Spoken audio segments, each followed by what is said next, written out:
Hey guys, what's up? I know this is a weird perspective that you've never seen before, I don't think. And of course, as soon as I turn on the camera, there's this. Come up here. Come here and say hi. There's this dog who just needs the attention. Even though she had a 4.5 mile walk today, she still needs all the attention in the universe. Okay, get down, down.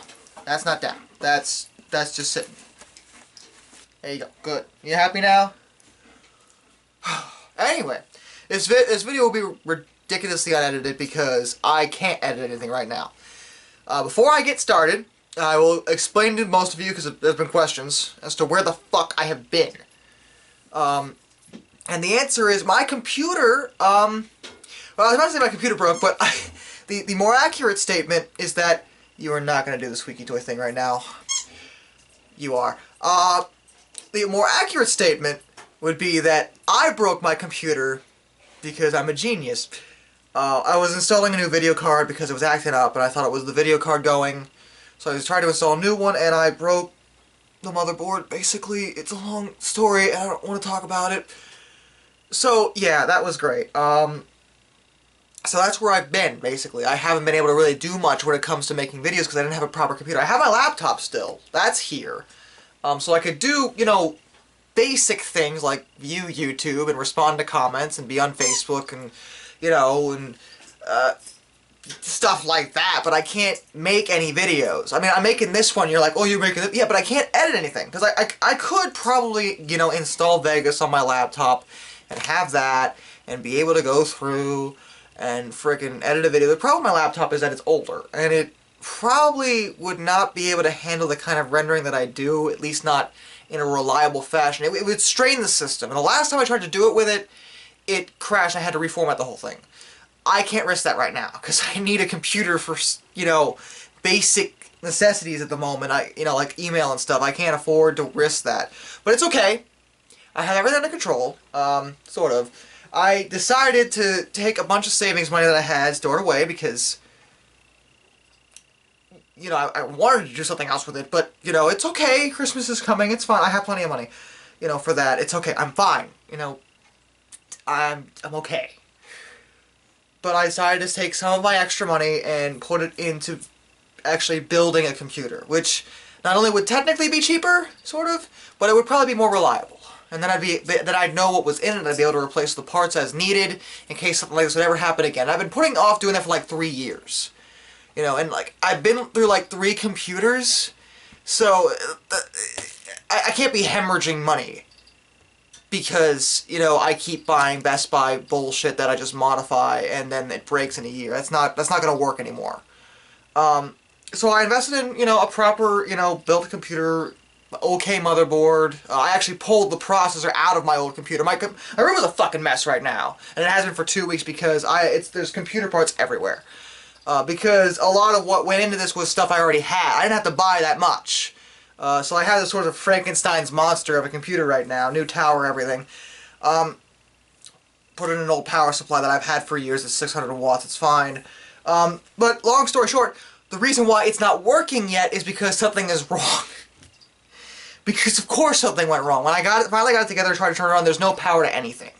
Like nothing. I can't get any kind of power to show up in this thing at all. And you know, your first thought is probably, well, what about the power supply? It's not the power supply. I know it's not the power supply because I pulled this power supply from my old computer, and that was not what was wrong with it. It was working then, it should be working now. There's no reason why that would be the case. That makes no sense. So it's probably something newer I bought. So it's either A, the motherboard, and yes, I hooked everything up properly. I like quadruple checked all my hookups, you know, went through all the manuals, trying to make sure everything was right. Everything in there should be correct. So the motherboard is just non-functional, or hopefully the tower that I bought, I contacted the manufacturer. They believe that it is the power reset buttons. They think they're broken. They sent me new ones. I have not received them yet. This was yesterday, or Friday rather. That is hopefully will be taken care of. Hopefully it's that, and once I replace the buttons, everything will work fine. I'll be up and running here in about a week or so. So, but that's why you haven't gotten a new review from me.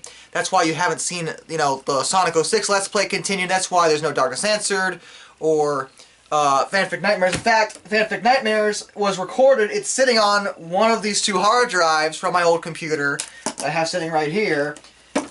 There's a recording for that I never got the chance to edit because my computer went. Or rather, I broke it. So, yeah. So it's been a difficult, you know, situation. So right now, other than, you know, some of you guys know I was streaming Tomb Raider through my Xbox One, and I was doing that. It's about all I can do at the moment, basically. And make little videos like this, because I wanted to, the reason I'm making this video, as per the title, as I'm sure you've been waiting for as I ramble for like the last 5 minutes, is you want to know what I think of Rise of Tomb Raider, because I wanted to make a video about it.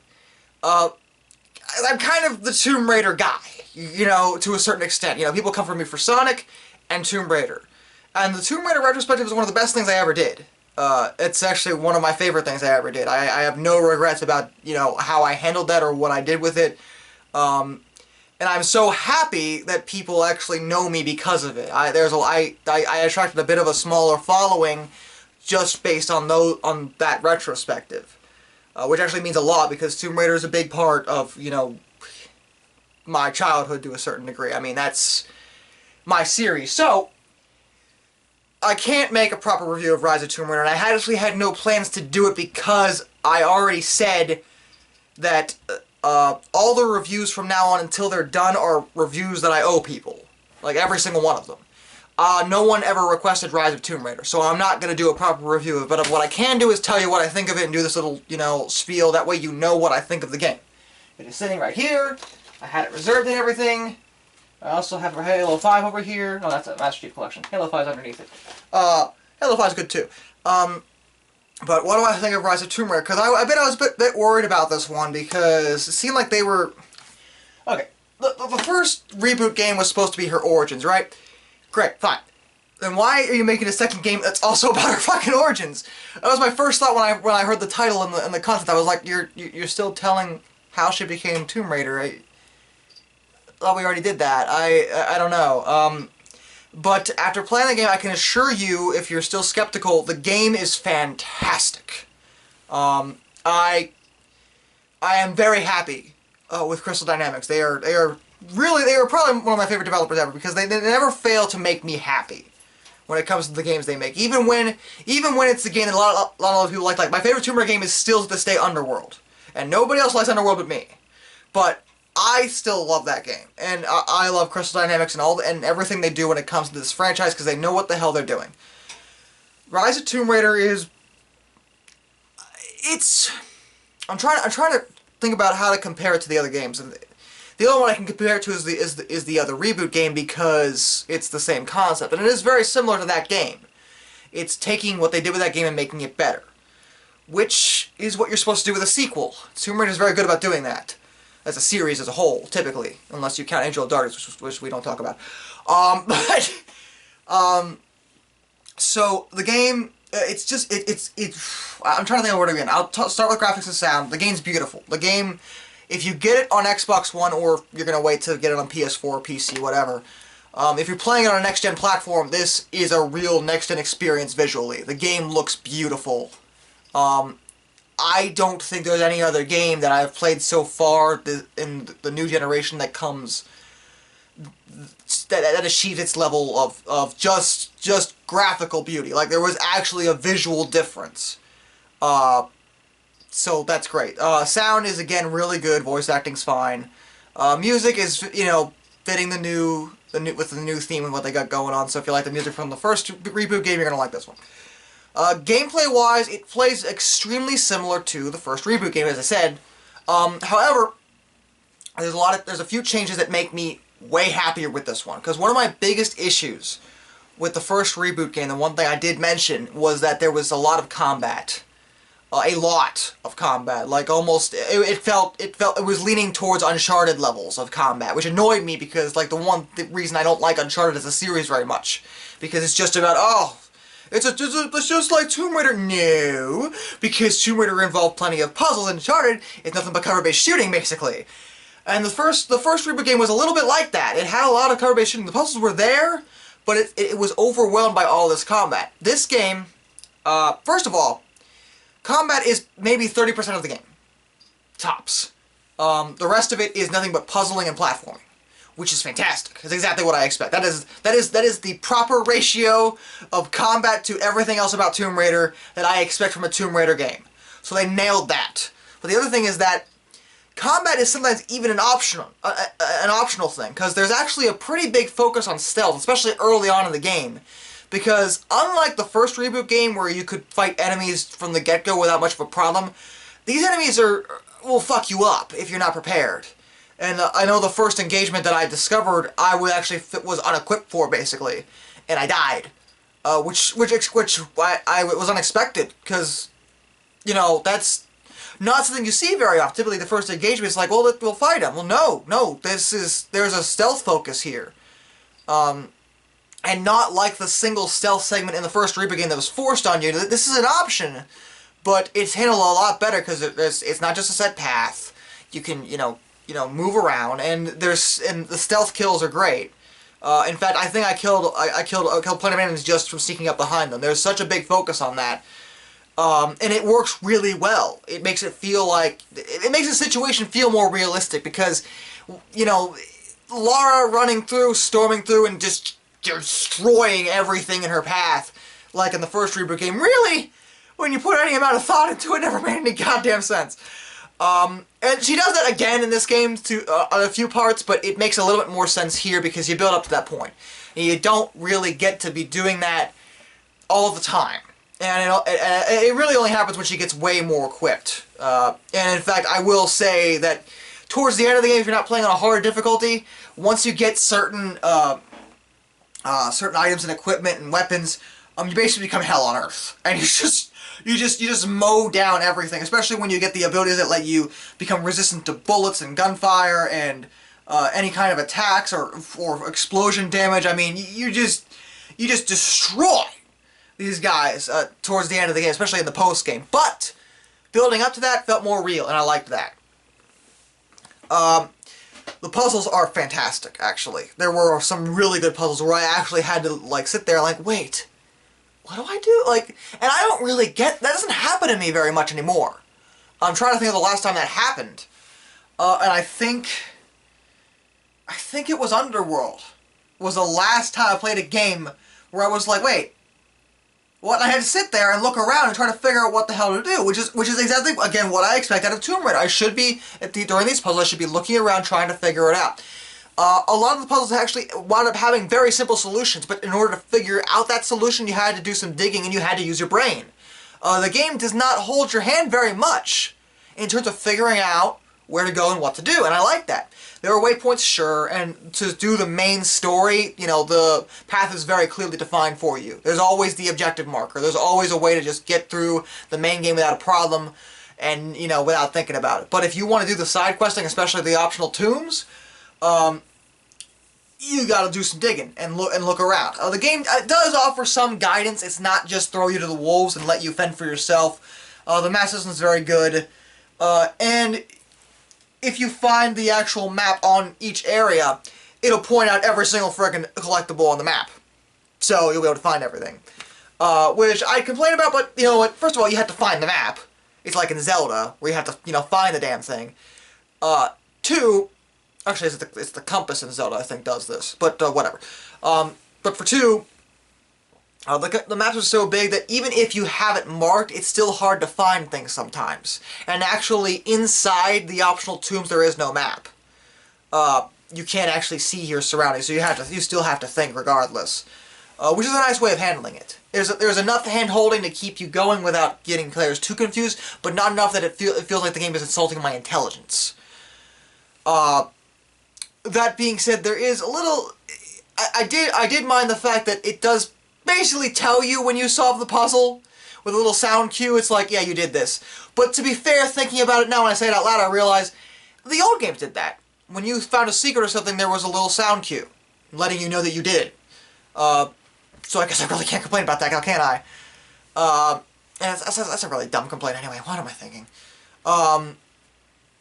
There is a really heavy focus on scavenging in this game, though. Much better than the first game, which is weird. Because the first game was all about, she's just surviving.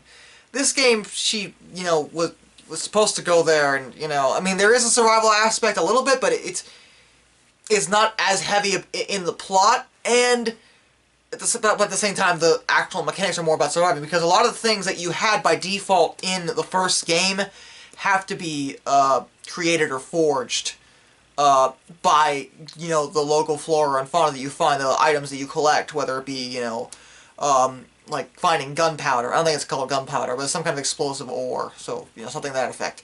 Or berries and cloth to make bandages.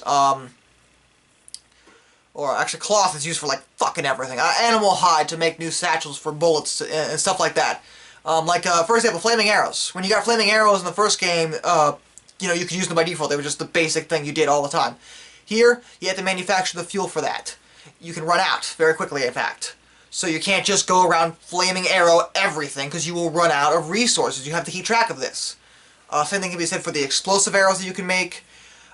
With the Molotov cocktails, which you can't even carry those around with you. You just grab a bottle and make one with a piece of cloth and some fuel, and then you throw it. But then it's gone, obviously. What else can you? You can make what am I thinking of?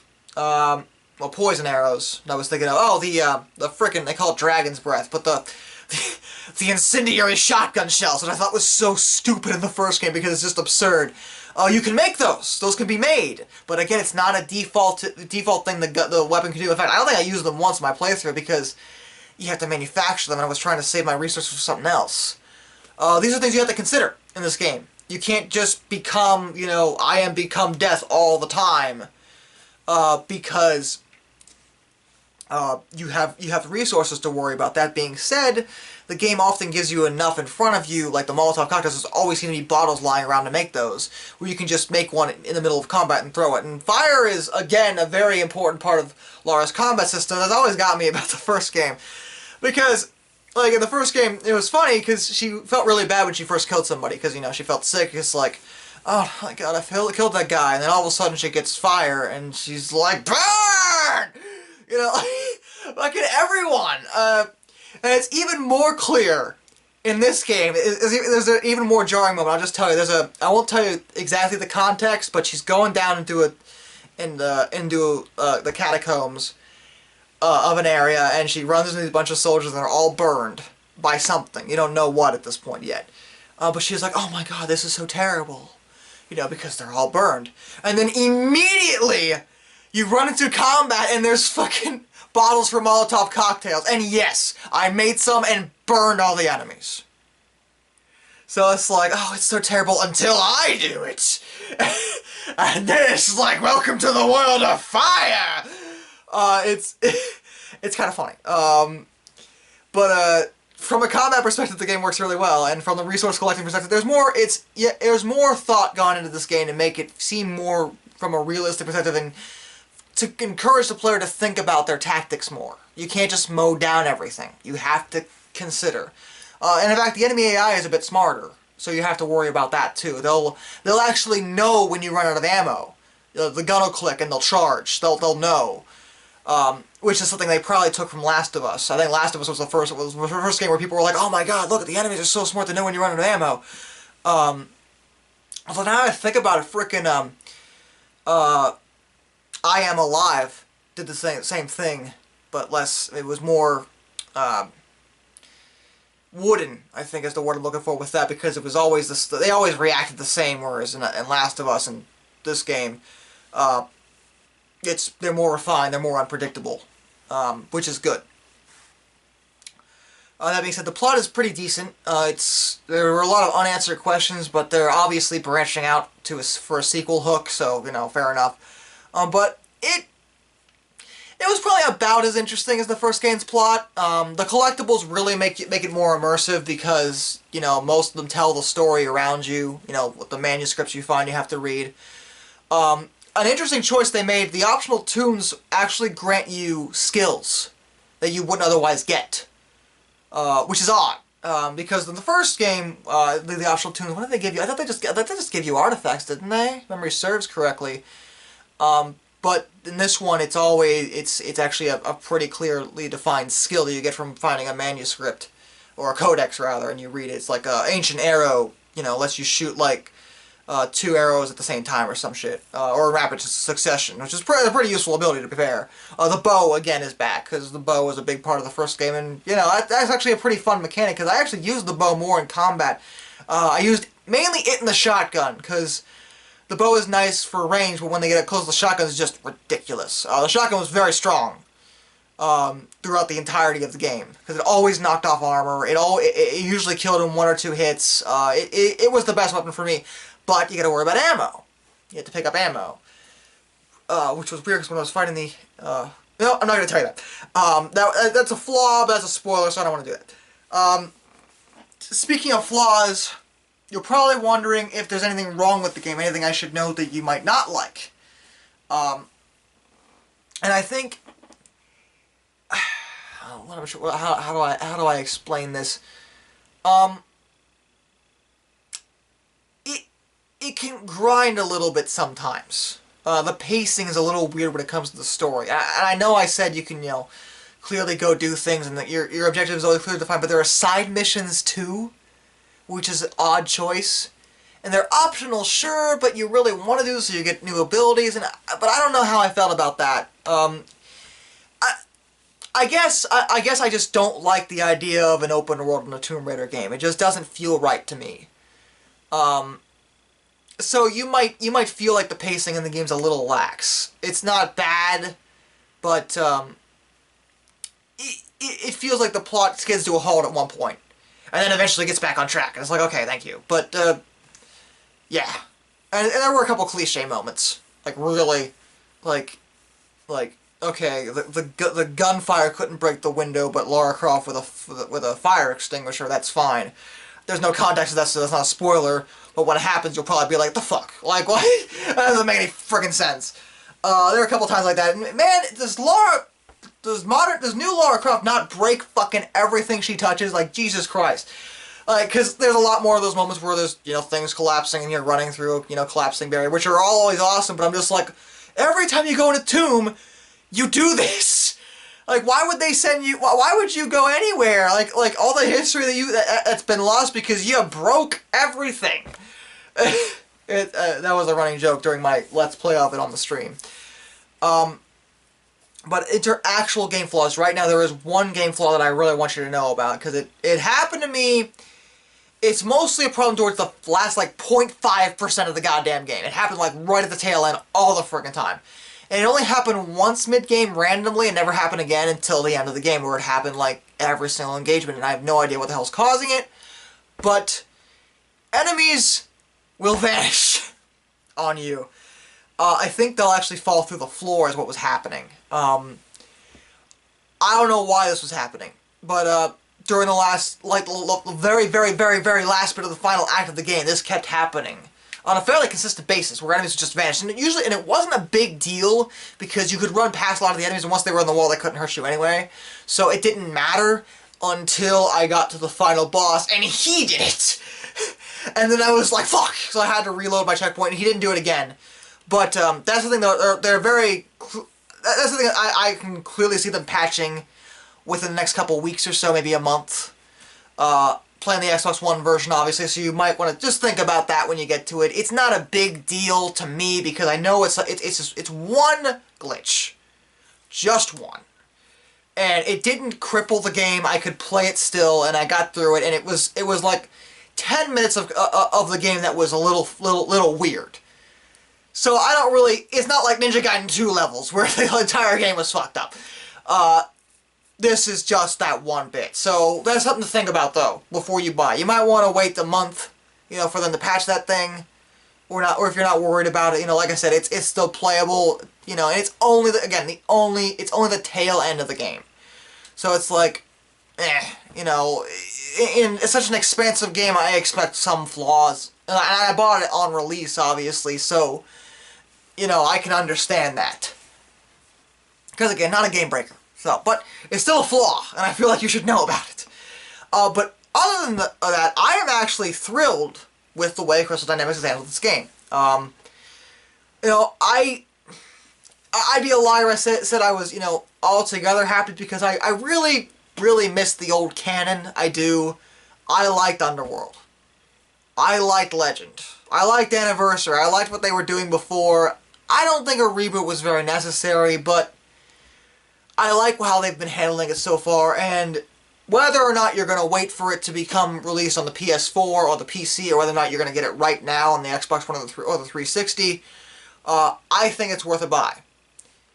Actually, now that I think about the 360 version, who knows, because it's a last-gen version, so I'm sure graphics will be downscaled, but I don't trust games that are last-gen released in a, you know, new generation. That's always seems to be like a questionable thing, you know, like, trying to think, a PS2, there was a PS2 version, I think it was Underworld. Actually, I think it was on Tomb Raider. I think there was a PS2 version of Tomb Raider Underworld, and it was jacked the fuck up, apparently. I didn't play it personally. I hit my, my tortilla chip bag. That's what that was. This was my lunch. See how I live right now on my one day off a week from work. Yeah, the Tomb Raider Underworld of the PS2 is apparently royally screwed up, so who knows about the 360 version of this. So I would actually encourage you to, you know, get it on a next-gen platform. Wait for the PC version, or if you, wait for the PS4 version, or if you can get it now, get it on the Xbox One. I think it's worth it. But if you're a fan, I think you'll be happy. If you liked the first reboot, you're going to love this. And I hope I'll be back to, you know, getting back on the review track soon. Like I said, right now, without a proper computer, I can't do much of anything in the way of that. So, you know, give me some time. I'll get this thing together and hopefully get it working, and I'll have everything get back on track. As soon as I get the power thing, the power to it, I have everything else. I have my freaking reformatting disk, so I can put a, you know, operating system on one of my hard drives. I mean, I have everything I need. I just need it on. So hopefully it's the power button, and I'll have that fixed in a week. So we'll see. And garbage. Sorry, I need to go throw that out. I hate hitting things and making random noise. It's annoying to me. It's unprofessional. This is a professional video where I'm shaking the camera because I sat on my bed.